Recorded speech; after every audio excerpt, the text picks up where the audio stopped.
Selamat sore teman-teman sekalian, masih di channel Dunia Filsafat, masih berbicara mengenai filsafat manusia.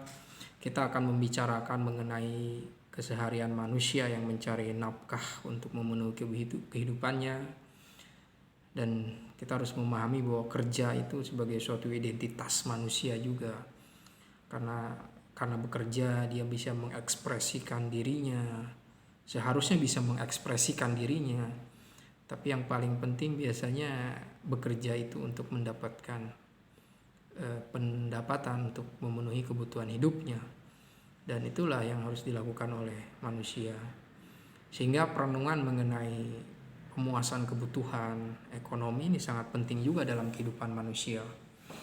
Bahkan salah satu topik yang menggoncangkan pemikiran filosofis juga adalah tentang kritik Marx terhadap sejarah, pertentangan kelas, teori nilai lebih, dan kapitalisme.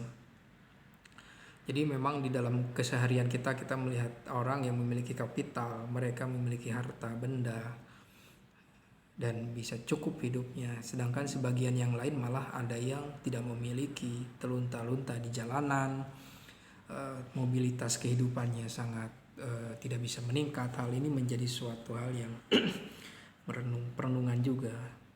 Apakah ini persoalan mengenai tidak adanya kesempatan untuk bisa lebih layak hidupnya?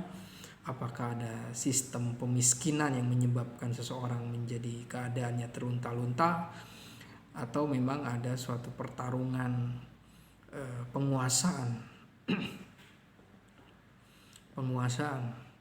Ya, tentu saja teori tentang kapital menjelaskan bahwa setiap mereka yang memiliki kapital akan terus memperluas pemilikannya, dan tentu saja mereka juga akan ingin mendapatkan keuntungan yang lebih.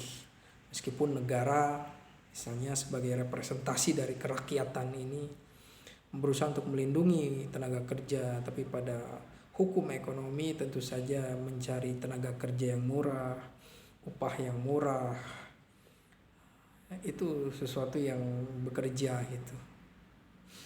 Jadi memang Marx mengkritik segala sesuatu yang bersifat eksploitasi dan tidak adanya mobilitas untuk hidup lebih maju lagi.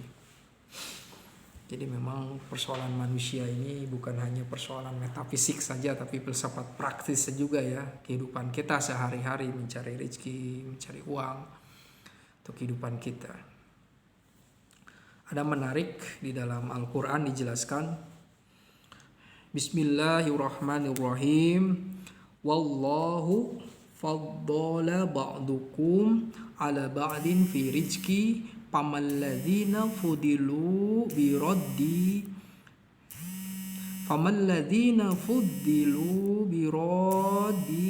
rizkihim ala ma malakat aimanuhum fahum bihi syawa'un afa bi ni'matillahi yajhadun. Jadi, dan Allah melebihkan sebagian kamu atas sebagian yang lain dalam hal rezeki. Tetapi orang yang dilebihkan rezeki itu tidak mau memberikan rezeki kepada para hamba sahaya yang mereka miliki, sehingga mereka sama-sama merasakan rezeki itu. Mengapa mereka mengingkari nikmat Allah?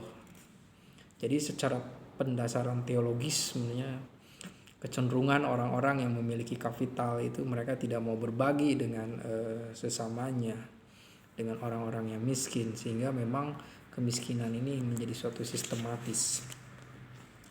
Dan paradigma tentang adanya kelas ini akan selalu terjadi, karena kaum elit itu mereka akan membentuk tim elit lagi, keluarga elit, kekeluargaan elit, sistem pendidikan yang elit, pekerjaan yang elit, sehingga itu menjadi suatu sistem. Maka bagi mereka yang di luar elit itu, yang di luar para kapital itu, mereka berjuang terus untuk meningkatkan mobilitasnya. Dan sebenarnya secara etis usaha untuk menghalangi kemajuan manusia untuk hidupnya lebih baik ini tidak bersifat manusiawi ya.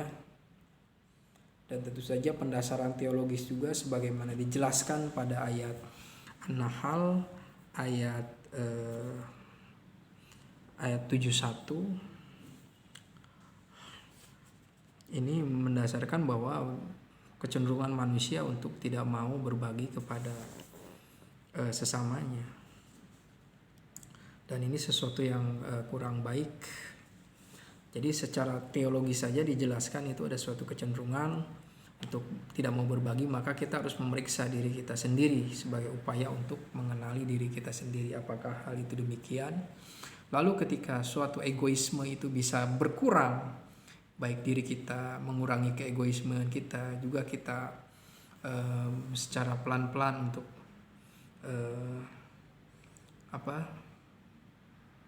memberitahukan kepada para kapitalis itu ya, dengan kritik, dengan paradigma yang lebih humanis, apakah kesengsaraan, penderitaan, kemiskinan itu akan hilang atau berkurang di negeri ini.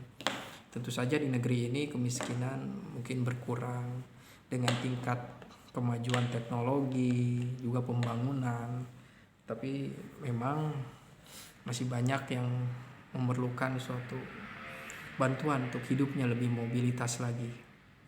Dan tentu saja kita berbicara mengenai manusia itu bukan hanya berbicara mengenai sistem metafisik saja, tapi berbicara tentang keseharian, tentang bagaimana mereka bisa bertahan hidup.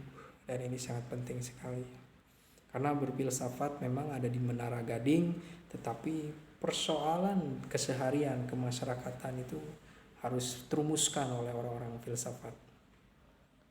Terima kasih.